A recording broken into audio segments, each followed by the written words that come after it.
This summer, 16 of us, along with a few chaperones, went to Haiti with Chances for Children, an organization which provides help and hope for the Haitian orphans. Haiti is the poorest country in the Western Hemisphere, where 70% of the people live in poverty. Before the earthquake in January of 2010, there were approximately 380,000 orphans. After the earthquake, that number escalated to about 750,000. When we first got here, driving out of the airport, a young boy just ran up to our car window, and one of us was eating, and he was just staring at us, looking at us, and we just felt really guilty. We spent our days at the creche, which is a type of orphanage that provides a home to the children who are adoptable, meaning that their parents or surviving relatives have signed papers to allow them to be adopted. It can take up to 3 years for a child to be adopted once they have been matched with a family. The creche houses and supports these children, who range in age from a few days old to 15 years old. Coming to the creche, I expected it to be a lot more destitute than it was. That this place has a lot of hope, and Chances for Children allows kids to have more than they ever thought were possible, especially in a country like Haiti.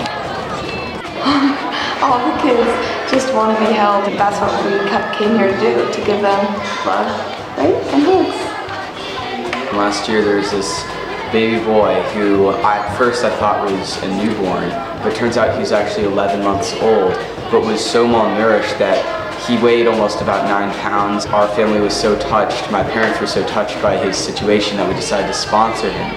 And what was great for me, and shocking to me almost, was coming back and seeing him and how much he's developed and improved and still alive. They didn't think he was even going to make it. One of the things that surprised me here was how they restrict the water supply for each baby so they don't go through too many diapers a day, because the more water they drink, then they go through a lot of diapers, and they want to restrict them to about one in the day and one at night. There's this boy who, before he got to this transition home, he was locked in a room just staring at wall for like a year. Just every day, just stare at the wall because they thought he was deaf, blind, like dumb. They thought there's so many things wrong with him. But he actually has epilepsy, so now they gave him a helmet, but he still has seizures every 5 minutes, just passes out all over the place. In addition to playing with the kids at the creche, we built a sustainable vegetable garden with an irrigation system that uses captured rainwater. Our hope is that the garden will supply fresh fruits and vegetables for the orphans, and that they will sell any extra crops to provide some extra income for supplies. I've been really impressed with the determination and motivation of the local Haitian workers that have been helping us out. They've been carrying the wheelbarrows and shoveling all day in the hot sun, and it's been, and they make very little money for this work, but they've still been, diligently working. It's awesome to see that they have so little, but yet all the people here seem to be very happy and content with what they have.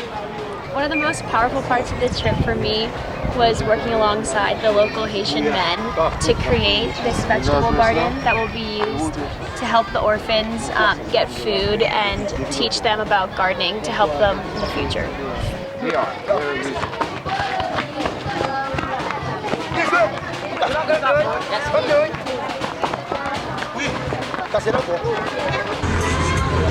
Visiting the orphanage was harder than I thought. The children there had no hope because they were not going to get adopted for multiple reasons.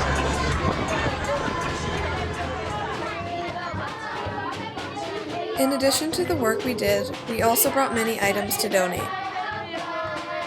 We brought sunglasses for all the kids in the creche and the orphanage to protect their eyes from the harmful UVA and UVB rays. We brought toothbrushes and toothpaste, coloring books and crayons, clothing, and shoes. We also took Polaroid photos of each child for them to keep because most had never seen an image of themselves. So coming here, I was a little nervous. I'm pretty sure it's safe to say we were all pretty nervous, but after working with everyone and seeing the orphans, I've learned that this community is so supportive and everyone is so happy that those feelings have been completely wiped away, and that has been so important for me. Thank you for coming.